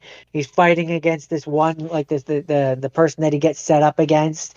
And then the main dude who I assume is maybe a character from the show that I'm supposed to know but don't. Is like no dancing this time. Like actually just like make it a show and fight properly. And they're in the octagon, so it's supposed to be like a UFC kind of thing. And he goes in and he's like dancing around the guy and like kicking his ass, basically pulling like an Ultra Instinct where he's kicking his ass without like even looking like he's trying. And so then the dude who is the organizer or whatever jumps down into the ring and like kicks the other dude out like aggressively and then starts wailing on our hero whose name I don't remember, but it was something Asian sounding. um Hold on. Saya Yeah, Seiya. That's that's Seiya. that's what the original show is named after. Saint Seiya. um Saya. um he starts getting his ass kicked by the other dude, the one who was setting him up with the fight and stuff.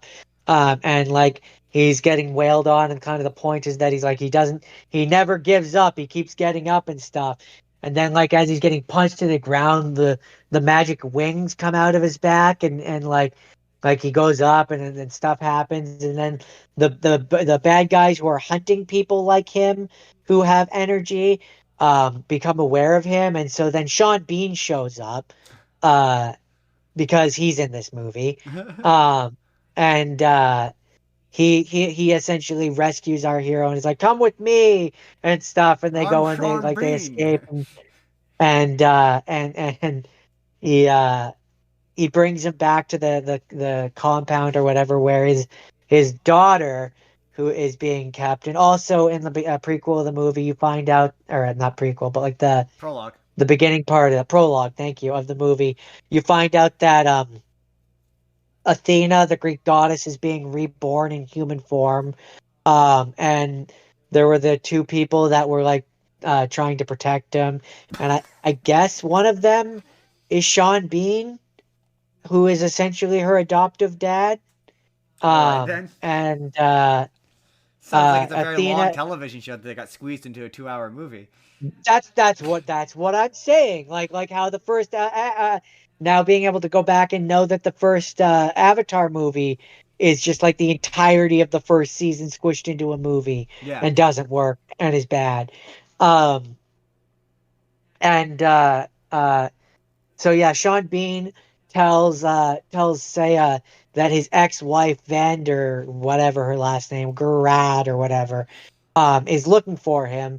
And then a bunch of stuff happens, and then they're like, so you're like the knight, the Pegasus knight, and you're supposed to like protect Athena. And he's all like, I have no interest in that. I just want to find my sister and train to be the knight and know how to use the powers so that I can go and save and find her. And fuck you guys. And so then they're like, well, all right, we're gonna let you train with the armored knight or one of the knights or whatever. Then you'll have a change of heart, definitely, probably. And so he goes off to have a training montage where he learns how to like harness his powers, which are like he could punch a rock and destroy it with his punch because he's just like he's destroying the atoms and causing them to separate. And then like the person that he trains with is like a woman, and it's like, oh, you're a woman. And I feel like that's supposed to be like a reference because probably in the original show, maybe it wasn't a woman, and that's why they're saying that it's weird that it's a woman now. I don't know. I didn't watch the original thing. I have no frame of reference for any of this. Don't have a clue. Uh, but he does the training montage and does the slowly getting better over time thing, and is finally able to like do it. And then he does the armor, and he's like he's got the armor, but it's like cheap looking, so I don't think it's the real armor.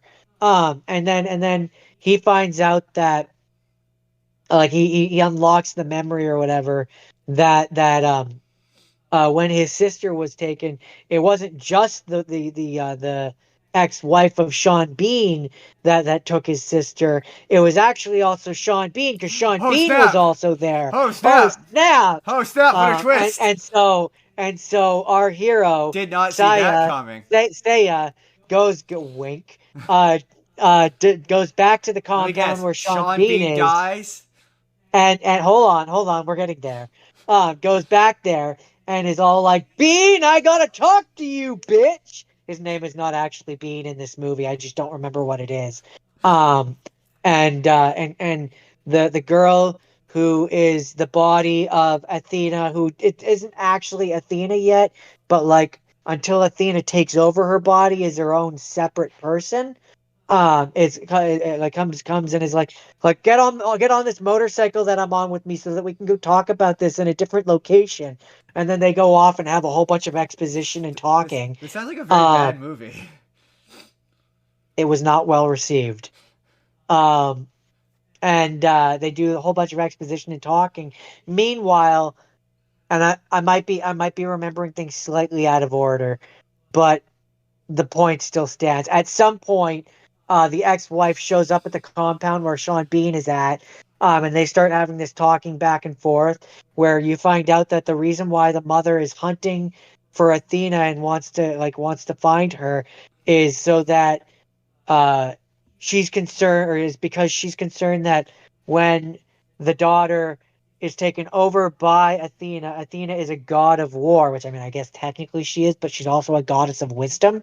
But they really want to focus on the point that she's a goddess of war in this one. And so she's afraid that when she takes over, she's going to destroy the planet. So you're supposed to be like, okay, so maybe her motives for kidnapping children and absorbing their powers isn't totally bad because she doesn't want the world to be destroyed. And that's why she's willing to kill her adoptive daughter and stuff. And so then Sean Bean is all like, no, I have to protect our daughter because that's what we swore to do. And the only way I can do that is by blowing up this compound with both me and you in it. And so Sean Bean pulls a Sean Bean and kills himself. Like Sean Bean Um, does. that's Sean Bean's purpose in a movie is to die. Yep. And so Sean Bean dies. So I won't have to say Sean Bean anymore because Sean Bean is no more. And the mom or the Athena, the girl who plays Athena and Saya come back and um meanwhile, I forgot to mention the dude who organized the fight club that Saya was fighting in that first movie really doesn't like Saya. I can't really understand why he has such a hate boner for him, but he really, really does. And so the mother like drip fed blood infusion whatever energy into him, I think, or blood or something. And so now he's wearing armor like and is a part of her group and is super duper strong, and so starts beating the shit out of our hero. And meanwhile, like, our hero is like, don't worry, I'll protect you, not Athena, who's going to become Athena.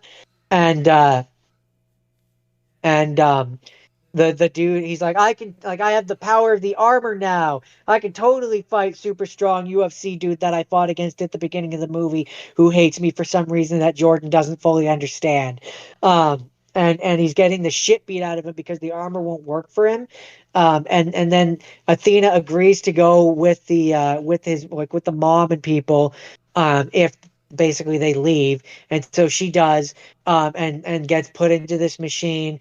And the mom and this other dude who is with the mom um start up the machine, and it starts draining away her energy to like kill her without destroying the planet, so that she can't turn into Athena and Athena can't destroy the planet. And so that's happening. And meanwhile, our hero has this like meditation scene where he talks to the person that trained him, and she's all like, you need to focus, like, what's your blah blah blah meditate bullshit.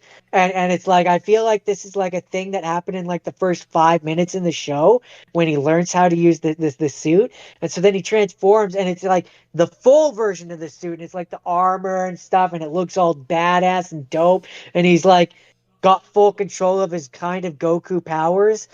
Because at one point when he's training with the girl, she does like this key blast at him, which just kind of looks like a Dragon Ball Z like key blast. So, Um, go on. sorry. Go. No, I have questions. Go on. And so then our hero goes to go and save Athena, and he goes in, and he's like, I have to turn off the machine. And then that other dude that I was talking about that was working with Athena's mom, not Athena's mom, but Athena's host's mom, um, is all like, "You think you're the only person with the power of the suit?" And then like he also turns into a badass, dope like Power Ranger type suit, which, except I guess he's got the power of the Phoenix, which is maybe evil in the original, but I don't know if it is, and I feel like it wouldn't be. And so he starts fighting against our hero, who has the power of the Pegasus, and we have like this badass fight scene, which actually looks like it looks nice, or at least I thought it did, where they're fighting with the powers and stuff, and it's kind of fun. Meanwhile, the mom is all like had a change of heart before that, and was like, I have to turn off the machine, but the dude who was in the power of the Phoenix, and this is when he turned into the suit. Was like, no, she has to, like, we have to kill or fight the gods or whatever, and like stabs her. And so now, like, she's stabbed and is slowly walking over to the thing to turn it off. And meanwhile, the daughter, who has been being drained all this time, does turn into Athena and starts doing like these waves of like boom, boom, boom, and it's destroying like everything. Because again, they really want to harp on the fact that Athena is technically a god of war, but neglect the fact that she's a goddess of wisdom and isn't all about destruction. They're kind of treating her like Ares, and it's very distracting for me, a person who actually knows stuff about, like, I you mean, know, you gotta remember Greek that gods. this is coming from Japan, and yeah, it they don't know a ton about the Greek gods. There's a lot of stuff where they try to do Greek gods, but they don't know. It's just not right. It's not correct. And so then after the fight scene happens between the two transformed guys, And our guy kind of wins somehow. I don't really remember how. I think he just beats him. But he doesn't like kill him or anything. He's just temporarily stopped him. And so then he starts doing that thing in movies where the hero slowly walks towards the source of the good person that's causing all the destruction and is like, I have to stop. And his armor is slowly getting like blown off of him and stuff. And he gets to her and he's like, remember that line that you said to me earlier in the movie when we were having our expositional talk about how destiny, we can choose our destiny? And then she turns back to herself and her hair is a different color now and she has full control of all the Athena power, but she's not destroying anymore. And she heals her mom, so her mom know because her mom, I guess, had like a disease where her arm was turning black, which is why she was absorbing all the power of the children, I guess, which feels like it was a thing from the original anime. Probably. Um, and then our not Athena heals her, and so now she's not bad now. So we should just forgive all the children that she kidnapped and sapped of their energy, which seems to imply sapping their energy kills them, but they don't outright say it, which feels like a thing they do outright say in the anime. Probably. But they're too cowardly to say in this movie. Probably. Um, um, and then so then like the last scene, we see that the Phoenix guy did survive and kind of just fucks off and wanders off for the sequel. They're not definitely Because not not going to gonna make. get. No, because this movie Um, tanked. It bombed horribly. and yeah, no, this movie did very poorly. And um, our expositional heroes are all like, you know, there are other gods out there. The battle's just beginning. Da da da da da da da da da da. I mean, it doesn't actually do that, but it might as well have My question because it is, definitely feels like they're setting up for a sequel for that they'll never sure, get. who is this for? Because like the only reason why you adapted, like, it had a full theatrical release. Like I first saw, From what I understand, the creator wanted to make it. because I saw commercials for this on YouTube pre-roll ads. Like they marketed it. Like I saw a commercial for it and I was like, it was like Knights of the Zodiac. I think I had on the. I was like, what the fuck, Knights of the Zodiac? Who? Why? What? Who paid for this? And it was like, oh, this actually looks pretty expensive. Like it's an American. It's not like they made this in Japan on a string shoe budget. No, this is an American produced movie. Usually you only adapt anime because you're hoping to capitalize on its American audience. Who there is there an American audience for Saint Seiya? Like for Knights of the Zodiac, the adaptation of Saint Seiya? I don't think so. Clearly not, I because this movie mean, did very poorly. my thing with this movie that I would say, um, as a person who knows nothing of the source material and is just going off this definitely bastardized version of it, which is funny because again, as I understand, um, the the movie, like the original creator, I maybe I'm wrong about this. I'm just trying to read. Um, oh no, it says based on it by the creator. Maybe he didn't have anything to do with it. I thought he did, but Who produced it, or who distributed it? it was directed by Tomek Baginski from a Uh, screenplay by Josh Campbell and Matt Stewixton and Kiel Murray. yes, no, no, no. Uh, Who produced and distributed it? What was the studio? Produced by Yoshi Ikazawa, Okay, Joseph Chow, and Tim Kwok. interesting. Who distributed it? Production companies: Stage Six Film and Toei Company. Distributed by Toei. Sony Pictures Releasing Sony. International. Sony. Okay, that makes sense. Yeah, that makes a lot of sense. But it was also Toei in Japan. Toei in Japan definitely did it, but so out here it was by Sony. Yeah, it doesn't surprise me that Sony would buy that. But that's weird. Like I don't understand live action anime adaptations. Not even the why would you take an anime and try to live? It's just like why do they always try to do too much? Like pick Yeah, like that's two or that's three the thing. episodes and adapt that. Don't try to do a whole arc in one like 2 hour at most movie because that's all you're gonna get for Um, something like this. What was the so runtime? so uh, it was I don't know that it says on here. Um, it was your standard runtime. It was not super duper long. Hour and a half? Hour But what's 45? funny is The budget, it had a 60 million budget, and its box office was 7 million. Yeah, that doesn't surprise me. Um, Um, because yeah, you're gonna squeeze something into an hour and a half long movie, like as opposed to give him a 2 hour. That's why the people, although we think it looks bad, that's why people like the Netflix One Piece, is because they decide, oh, we'll just do a show. And it's like, yeah, and even then people say it's rushed. They're like trying to squeeze multiple episodes. so Or apparently, yeah, the author wanted to adapt it to a live action film almost as long as he worked on the manga. And in 2016, Toei Animation first revealed that such an adaptation was in development. interesting. But there's a big difference between like them doing one of those like they did the live action Yu Yu Hakusho, or like a live action Death Note that you do in Japan, and one that you do in America. Like it's very different. Two entirely separate worlds. It's not the Yeah. same thing. So the fact that this has American, but I mean Sean Bean so it sounds like your most famous guy in it, but still you've got some like Hollywood behind this, and you wouldn't do it unless it's a brand you like trusted. It's weird that they thought, but to be fair, they just slipped it into theaters. Like everyone was like, "What? There's a Knights of the Zodiac movie? What? That's weird." Yeah, it was definitely a choice. Again, it was one of those ones where it's like, I didn't think it was bad per se, just very, in terms of an American movie, kind of just very generic. That's what it looked like to me. Yeah, it looked like, oh, this is just Um, another science fiction movie.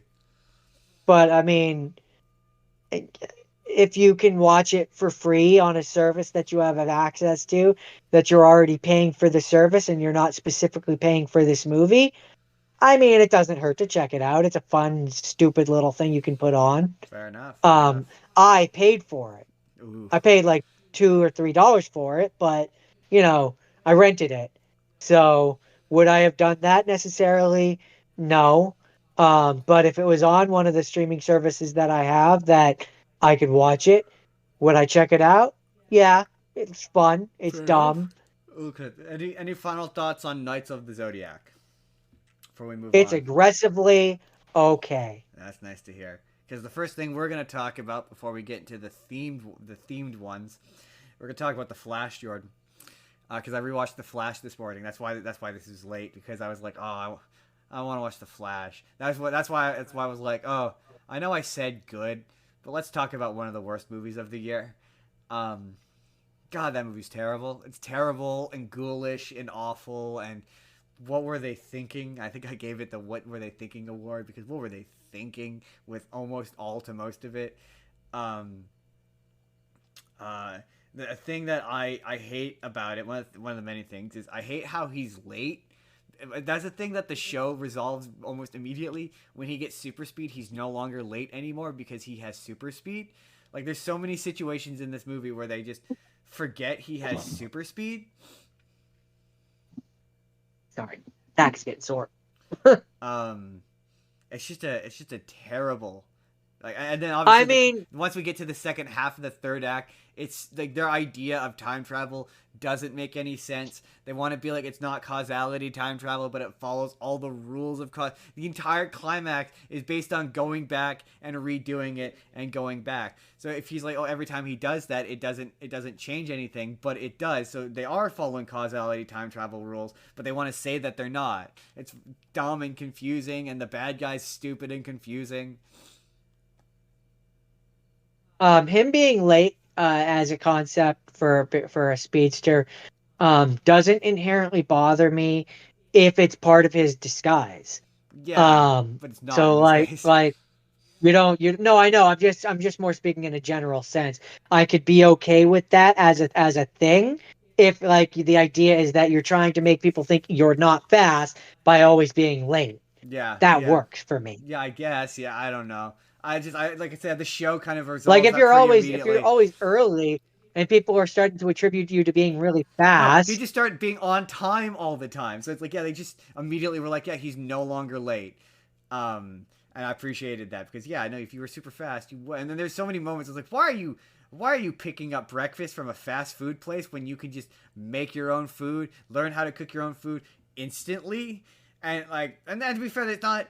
there's stuff, not stuff like, there's stuff to I like about that movie. Like, I like how they visually show you what phasing looks like, because it's a thing that they verbally explain on the show, but you finally get to see in a big budget. Says, oh, this is how this concept or mechanic works. All the Batman stuff is good. Still, it's the best. The only good stuff in this movie is the Batman stuff. So it's good he gets to go direct a Batman movie, because it's the most interesting stuff in this. Anything that involves the Flash is terrible. Um, so this is how I I mean, would. to be fair, that's because that actor is kind of Oh, it's terrible. bad. Not as an actor necessarily, but I just mean he is a terrible So person. so for this exercise, since we've both already seen this movie and I don't need to tell you about it, um, I'm gonna fix it. I'm gonna fix this movie. Number one, the bad guy is not that weird dark Flash. He's gone. Number two, other Barry's gone. And number three, the bad guy is the Reverse Flash.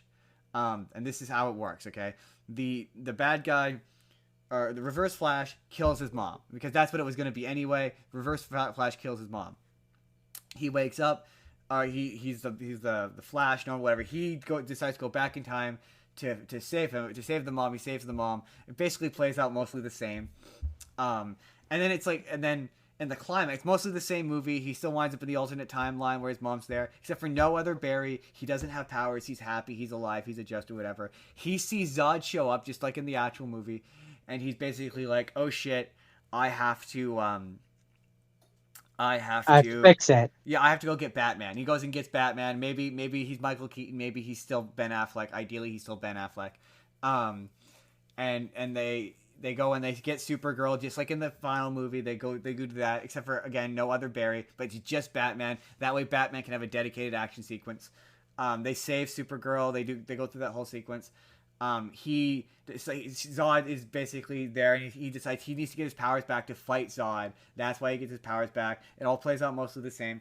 And then at the end, you find out that Reverse Flash went back in time to kill his mom, because he knew he had that's part of his origin, and he knew that he was always going to become the Reverse Flash, and that he had to create himself by killing his thing. And then you can still do the whole message of how our backstory informs us, and how our past is important. And the arc for Barry can be, he has to learn that he needs to be the Flash, and he needs to have gone through this to be the Flash, and then he fights the Reverse Flash. But the important part is, instead of it being weird future other Barry who makes him do the Flashpoint, it's Reverse Flash. Because why wasn't Reverse Flash in this movie? It should have been Reverse Flash. It's dumb. It's like it was like one of those like moves where like you're assuming you're gonna get a sequel where you're gonna get to do Reverse Flash, but just do him from the beginning.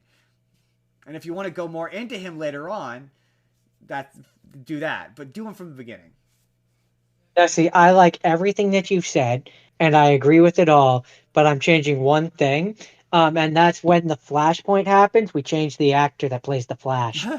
I mean, again, I'm doing a thing where we're stuck with him in this version of this. He's sign on. We're stuck with him. We have to. I think if we eliminate other Barry, and because they give him this arc of like literally facing himself, which is really hackneyed, and facing who he is, seeing that he's really annoying, and then by the end of it, he's no longer annoying. You can do that, except for you can have all that character work be internal. Like a good movie. Instead of literally having evil Ezra Miller go, "I am the Flash." Oh, no, you're not. You are not the Flash. And yeah, obviously all the cameos are awful and ghoulish and terrible, and they look even worse when you're watching it at home. Like, they look Yeah, terrible. let's just do away with those and have actual actors and actresses come in and play people. Right? Maybe don't do a George Reeves cameo, because that was really disrespectful. I learned about No, that. I or heard like about that. Heard about it. if you want to have like a thing which is maybe a tribute to him but not actually ghoulish, you have it in 2D animation, and like you have it where it's like you could imply that it's him but don't have it voiced by him, Or don't look like him. necessarily have it be, yeah, just like it's implied but you don't state it. Yeah, exactly. Oh, yeah, that's based on the George Reeves Superman. That's not George Reeves Superman, because he very famously hated that character, and it's the reason why he's no longer with us. Well, I mean, I think he probably would be dead, but it's the reason why he left us. It's Yeah. not cool to have him show up recreated badly. Not even like maybe like it was bad, and same with the Christopher Reeves and the Linda. Nicolas Cage. All bad, all bad. It was bad. Oh my goodness, it was like What makes the Nicolas Cage one especially bad is from what I understand, he came in and he filmed shit. no, and he's like, that's not what Like I filmed. like he actually filmed shit and they still then just put CGI over his face and did a completely different thing that he didn't film. Yeah, he's like, I didn't. What the fuck? It's Spider? What the fuck? Like, I didn't do any of that. And it's like, Like, ugh, why fucking bother having awful. him come in at that I point? know, awful, just awful, awful movie. And it was like, I was trying because I don't do worst of lists anymore, but I'm like, man, if I did, it would be on there. It was, oof, that was a Yeah, bad movie. yeah, And it was like the first time I yeah. watched it, it was like, it's fine. And then, yeah, rewatching it now, I'm like, no, it's bad. It's a bad I movie. mean, more what I remember saying the first time I watched it was, um, it's upsetting that it's as good as it is, considering such a bad person is in it. I mean, yeah, but he's like one. There's so many other reasons why that movie's bad beyond him being a bad Oh, I person. know. I'm just saying. But That's what I remember saying as they like, as ugh. It's a shame he's a terrible person, or they're a terrible person, non-binary, whatever. Um, it's a shame that they because I sort of feel like he could have been less irritating if they had worked at it. But just not very good. So with that, I don't have anything else I want to say. I just wanted to complain about the Flash a bunch and it being not good. We're gonna move on into my other one I had seen. And with our big theme for the book report this week for me is movies I guarantee Jordan's never heard of. Um, and we're gonna start off with the one I had seen. I saw it earlier in this year, and watching it was a whole experience of going somewhere far to watch it, and I missed the beginning. But it's Wes Anderson's Asteroid City. And do you know Wes Anderson by name? Do I have to explain who I Wes Anderson? recognize the name, but I Um, can't for the. I think the only Wes Anderson film you've seen is the Fantastic Mr. Fox. Oh, so he's weird. Yeah, the weird guy. He Okay. the Asteroid City is basically it's two movies, it's two stories. It's an out of story meta story, basically about a guy who writes a play, and about the construction of that play, and all the various actors in the movie play actors and performers in that play, and then the secondary plot is the play itself. The play is basically a bunch of kids and families and stuff all arrive at this kind of like it's the 1950s, so it's this sort of New Mexico desert city that's just outside of the range of an atomic bomb testing site, and they've all shown up there for like like an award basically of like the smartest kid. They all have inventions and they're all in participation for a scholarship. And while that I should say this is the town where a piece of asteroid crash landed. And that's the big thing. It's why it's called Asteroid City. And so when they're about to do the ceremony for in the story of the play, they're about to do the ceremony. An alien like just kind of appears out of nowhere and just sort of awkwardly walks up to the asteroid and does one of the, and then takes it and leaves. And everyone's like, what the fuck? Like, what happened? And that becomes this like government cover up of like of the government is hiding this, and they're keeping all the people who saw it illegally quarantined to, and they're interacting, and then eventually the alien comes back and puts it back, and it looks like it's been cataloged, like it's been inventoried, and it's really weird. I love his movies because I love Wes Anderson movies because they feel like they're written by an alien. Like they feel like they're like humans don't talk like that. Humans don't have conversations like this. Like this is an alien's idea of how people speak, and Like I said, weird, and that's weird. why I love his dialogue, and I love how he has his actors deliver dialogue. They never Uh, talk like people, and I like the there's a moment where towards the end where one of the main guys is basically like they're doing the scene in the play and he's like, I still don't get to play, and he walks off stage, and you walk past and the alien who looks like he's stop motion or CGI is now being played by Jeff Goldblum, and And he goes to one of the other actors, and yeah, they have a whole discussion about that. And I just the thing about that I took away from this movie the first time when I watched it was I was like, I would love to see Wes Anderson do Star Wars.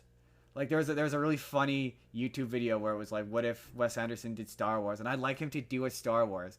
Or it's the same way I'm excited for the Taika Waititi Star Wars, where it's like just let him do a story that's not connected to the main story. That's just its own little thing. That's maybe about like a starship pilot or like a spaceship or whatever. And it's just him doing his dialogue in Star Wars. Or not even just Star Wars, a science fiction movie generally. I would love to see him like take an honest crack of just weird and have it where it's like, oh, maybe the humans talk like Wes Anderson characters, but then the aliens talk like regular people or something. I think that would be fun. I'd watch it. Yeah, and I mean, I enjoy the quirkiness and weirdness of his stuff. It's just super weird and super fun. For me, quick quirkiness is very hit or miss. I either think it's really, really funny or it just doesn't land on me and nothing in between. Yeah, I mean, the one that the Fantastic Mr. Fox. I love that movie. That's such a good movie. But he I didn't write remember that it. one just being weird. Yeah, That's what I remember about that. there's a lot of really funny videos of them rehearsing the dialogue where they're like actually physically acting it out. And it's really very strange because it's like the thing that's funny about that movie is they could not be animals and it would be the same movie. Yeah, And yeah. that's why I And enjoy that movie. sometimes that's the best, like when it comes to stuff like that. Yeah, yeah, it's super. And yeah, it's really fun, and it's on Amazon Prime, so it's one that I can absolutely recommend. It's quite good. It's weird. Part of what made me pick it for this was I saw it was on someone's worst of list, and I was like, how? It's like I mean, unless you don't like Wes Anderson, then it's just peak Wes Anderson. It's like yeah, they let him do what he Mm. wants, and they just kind of realize that yeah, you just let him do what he wants. Let them ramble. Yeah, let him be weird, let him be strange. Yeah, I just want to see even fantasy, something that's like really like a really strong genre film, just with his kind of like when they let Edgar Wright do science fiction movies, where it's like yeah, something that's really like can be science fiction and have his like sort of style. I think would be so Hmm. interesting. Hmm. Um, so yeah, that's my two that I saw. One good one and one very bad one. Now for the two I didn't see. We'll start off with The Holdovers, which me and Obama agree. Very good movie. That I did not watch it on a streaming site. I had to find it in other ways. But it's really good. It's a real throwback. It's Paul Giamatti. You know by name? Paul Giamatti? You know him and he's in a ton of Hmm. shit. Um, Not by name. Big Fat Liar. Oh, okay. He's the producer. Yeah. Oh, okay, yeah, yeah. Yeah. You've seen him in a ton of One shit. of those ones that I R- know him, I just don't know him. Rhino from Amazing Spider-Man 2. Um, he was in Rock of Ages. Wait, he was Rhino in Amazing Spider-Man 2? Yes, he was. Huh.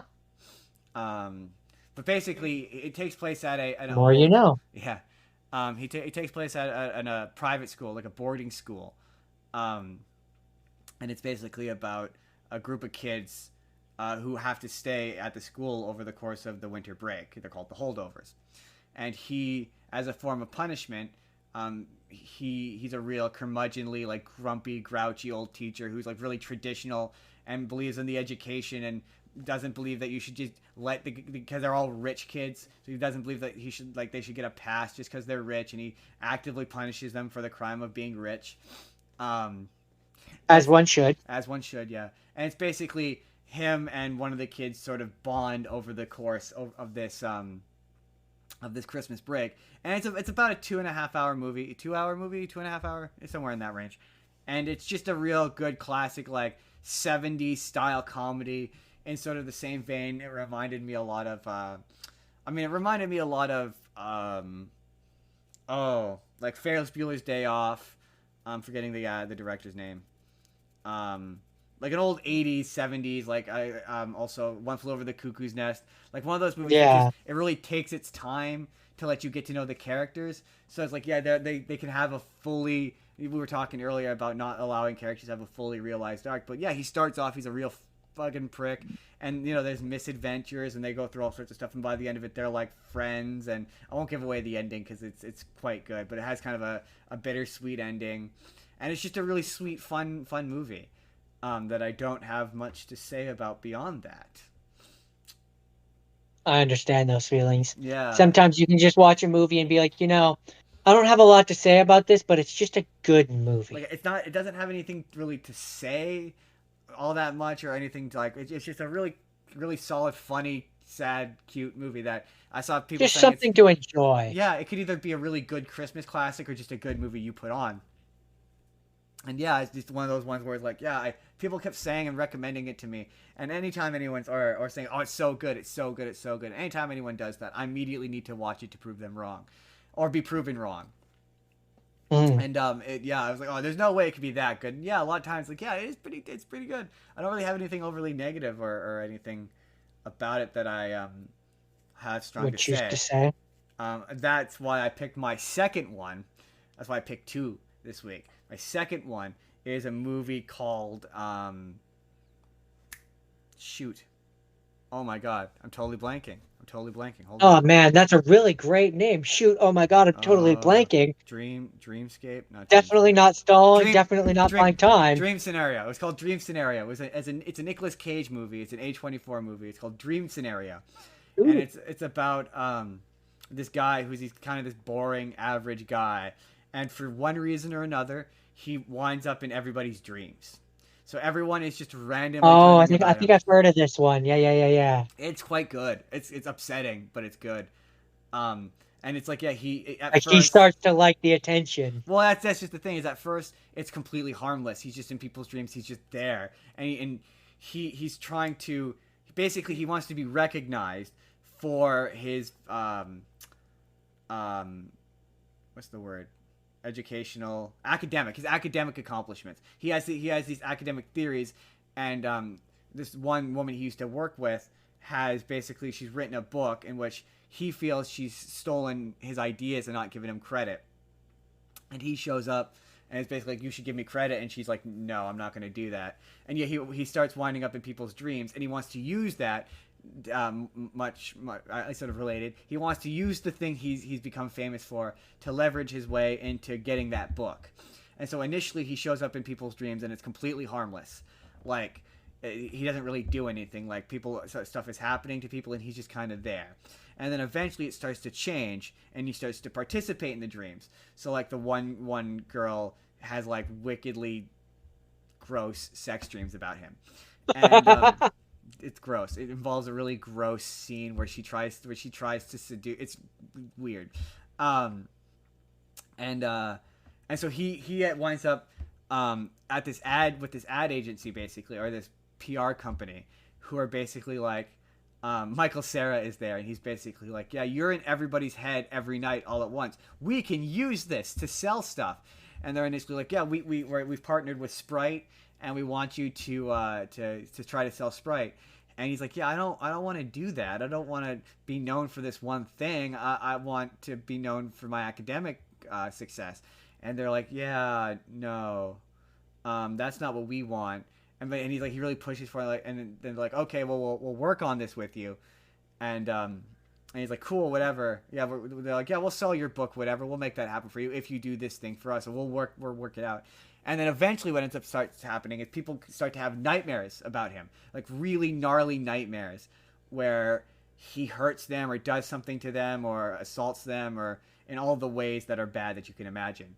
And people start to become afraid of him, and like he'll be in the room with them, and they'll be like visibly uncomfortable by him. And initially he's like it's just a dream, like it's not like I didn't do anything. And then they start to get more, and he starts to get like he gets fired from his job. He like none of the students want to come to his class. Like he goes to go to his daughter's like recital, and none of the parents want him there, all because they keep having this dream where he murders them sometimes and does other things. And eventually he has one of the dreams where is chased by himself and he gets murdered by himself. And he does this like at one point his wife's like, oh, you should apologize, and he's basically like, why? And that's exactly what I would be like. I'd be like, why? I didn't do anything. I didn't do anything to these people. It's not my fault that they're having these dreams. I didn't choose to be in these people's dreams. Like, why is my life being ruined over this? And like, and everyone just kind of goes insane, in my opinion, where they'll start treating him like shit and start treating him monstrously. And it's like, he didn't deserve this. And so eventually, yeah, his life is completely like spun out of control. The PR people are like, yeah, it's different now. Like, we can't sell you anymore. And so he has the nightmare, and he makes this like, his wife is like, oh yeah, you should apologize. And he winds up making this like really self, like, being like, oh, it's so hard to be me. And he starts crying. He's like, I've had the dreams too, and I get it. I've experienced what you've experienced. I didn't get it before, but like, imagine what it's like to be me. It's so hard to be me. And everyone's like, yeah, it's kind of insincere and pathetic. But no, fuck you. Like, imagine your whole life fell apart over something that you can't control. Like, you Yeah, didn't it's not choose. like he was going in there and doing it. Yeah, so it's like, no, well, fuck you. Like it's supposed to be this commentary on like how when you have fame, the public can turn on you, but like and the movie treats him as though he's the unreasonable one. It really reminded me of Being John Malkovich, where the guy's John Malkovich for a bunch of the movie, and then at the end of it, he's like this sad sack loser, and it's like, but he didn't do anything. Like, it's not, he didn't, again, and then so then at the end of the movie, it turns out that they basically used what happened with him to create dream technology where you can just visit other people's dreams um, on your own, and he sells it to them. This company sells it to people, and people they pay influencers to advertise right into people's dreams, and it's like this dystopian like Black Mirror shit where it's like, that's awful. And like, how No, and the movie treats it like, oh, we had to learn from the cautionary tale of this guy, and it's like, well, but he didn't do anything. You are actively choosing to violate people's privacy and people's consent by invading the most vulnerable and precious position they have, their mind and their dreams. You're exploiting that and violating that intentionally. He didn't do it intentionally, but he's the worse off for this experience. Like, what? That's not just, and the movie never seems like that's the point. Like, it never seems like it's trying to be like, that's the point. And I mean, it's well told, and it's funny and it's charming, but it's just like the message of the movie is muddled and confused, and I don't get it. And it, not that I got it. It's just like, no, he didn't do anything wrong. So why is the movie treating him like he is? it's not like he's Freddy Krueger intentionally going into people's Right. dreams and attacking them. Exactly. And at the end of the movie, he ends up writing a book about his story, which he titles the name of the movie that I said earlier. Dreamscape, dream scenario. He calls it dream scenario, and then they change it without his permission, and they call, and like, he's in French. He's in France, and he's doing a tour, and like, he's promoting this book that's not doing exceptionally well, except for in Europe. And they have him like take pictures with like the Freddy Krueger glove, and like they change it to like Nightmare Man, and it's just like, but he didn't choose to do. This is just a thing that happened to him. Like, it's not like he like actively was able to get, like, I don't know, it's such a frustrating thing of like, no, he's right, and what he's saying is right, and the world is insane in this movie. Like, it's like everyone in this movie's gone insane, and the movie never addresses And that. and yet I would say that that's the most realistic part of it all. What, that the world would go insane? Yeah, I mean, yeah, Yeah, yeah, they would absolutely. Like, the internet would tear this man to shreds. Like, this is absolutely a they world would. where for some reason social media and TikTok doesn't seem to exist, but yeah, TikTok would be very mean to this guy. And there'd be people like me being like, Absolutely. he didn't do anything wrong, but then maybe I wouldn't, because he'd be in. But also in the You'd movie, be in your head, well, he's not. driving you crazy. That's the thing, is in the final movie. In the movie, he's not in everyone's head. He's in most people's heads, but every once in a while, a person he doesn't get in their heads. So they'll be like, was it really like what people said it was, or like, I didn't experience the blah blah blah dreams, but as my friend did, and yeah, it's just like, oh, what a. It was interesting. It's one of those ones that I would recommend to people. Once again, I didn't find it on any streaming sites, but if it is, then I would definitely recommend it. And then yeah, those were my things. I do not have any final thoughts. So for next week, since it is the beginning of a new year, I haven't told Jordan this. I had this idea this morning. For next year's for next week's book report, next year's first book report of the year. This is the assignment. find your birth year, okay? And I want you to pick your favorite movie from your birth year and a movie you haven't seen from your birth year. So in my case, it's going to be the year of 1990. For Jordan, it's going to be 1991. Pick your own Okay. year and pick one of each. And we're going to come back next week and we're going to talk about it. Make sense? Interesting. Make sense? Interesting. Um, Hopefully that'll be easier than this one, this year's it, or this I one. think it will be. I think it's going to be much easier. And so yeah, that's the assignment for next week. It's going to be the first episode of the new year. I mean, since this is the New Year's special, before we wrap up, Jordan, is there anything you're excited for that's coming out in 2024 besides Deadpool 3? Because we're both obviously excited for Deadpool 3. Deadpool 3. I'm interested to see what direction the MCU goes. I don't know if anything is specifically coming out fast in that regard. I'm interested in the new DCU movies that will surely be coming out in the following months. Yeah, I don't know what's coming out for Um, them. huh? I said I don't know what's coming out for them. I'm excited for stuff in personal life. And as always, every Monday, Minecraft Monday. Minecraft Monday. Zethgore 187. I'm excited. There's a new animated Transformers movie that's coming out. That's like an origin movie. I'm excited for that. That's probably gonna be pretty fun. Yeah, Deadpool. I mean, I'm interested in seeing how the Spum, how Spum plays out. We're getting 3 Spums this year. We're getting Madam Web. We're getting Craven. I absolutely fully intend to not watch those in theater, so I'm going to watch them at home. But I'm interested to see what happens with those. And then yeah, just overall, I'm excited to do more of this next year. That's an exciting thing. But so with that, I think we shall wrap it up. Happy New Year. As always, if you want to get into contact with the show, you can email the show. You can obviously leave a comment. You can go to the Discord, which is the Spur of the Moment podcast. I will try to link it in the description of this. You can also email the show at itsjustinsbusiness@gmail.com. Please don't be weird if you do. That's all I ask. If you want to contact us, ask us questions, give us offers. You can do it. Give us offers. Give us suggestions for stuff to watch. You can either do it in the email, do it on the Discord. As always, I'm on TikTok at Justin Spurr. Jordan, where are you?